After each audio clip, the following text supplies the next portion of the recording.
In this video, I'm going to be making a wooden motorcycle hoist.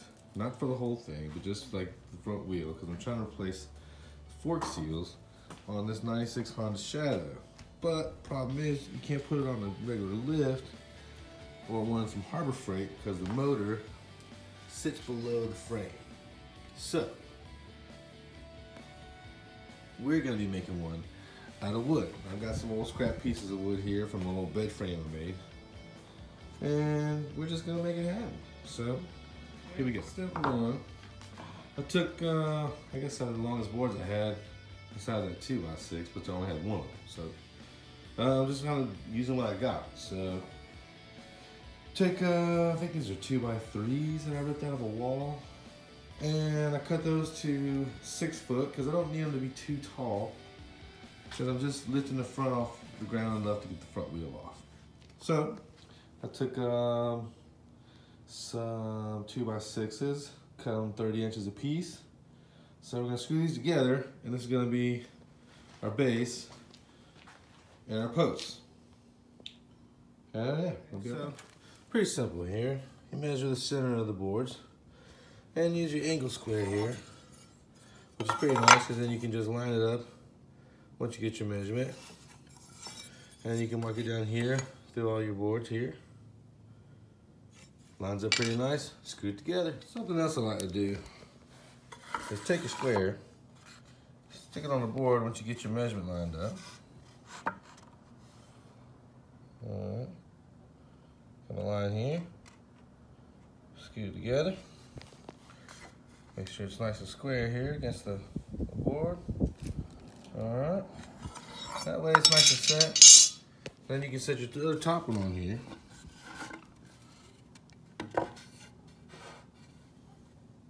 Line up your lines, nice and flush.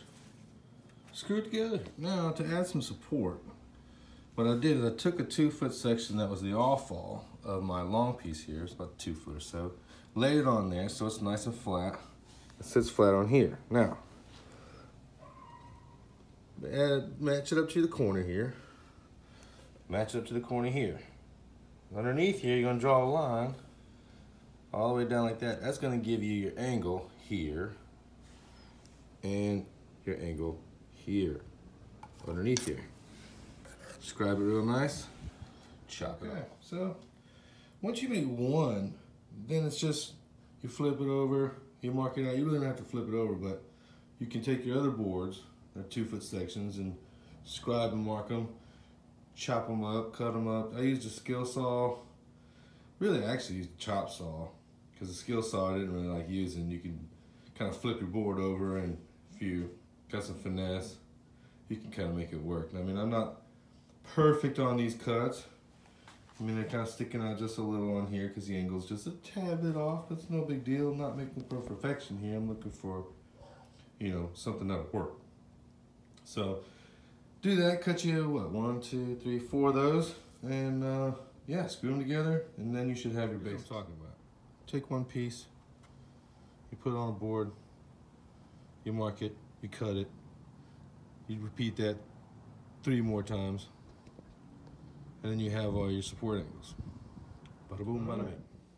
So now we got our bases in, both sides. Then what I did is I cut myself 2 5-foot, I guess 2x6s here, a couple little angle supports just like we did on the bottom. Just give it some little sturdiness on top. Make sure you get 2 of them, because one of them, yeah, you might not like that. The other thing you could do is put a board in the middle of them, sandwich it up real nice, and that'll help support it as well. And then from there, what I do is just put some ratchet straps.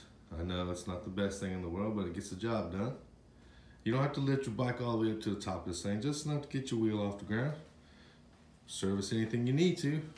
The other thing you can do is block up the bottom and chock your wheel in the back. That way it doesn't sway back and forth on you, or side to side. And yeah, man, it's cheap, easy. Do it at your house with a box of screws and a chop saw. You're good to go. Thanks for watching. Like and subscribe and all that good shit.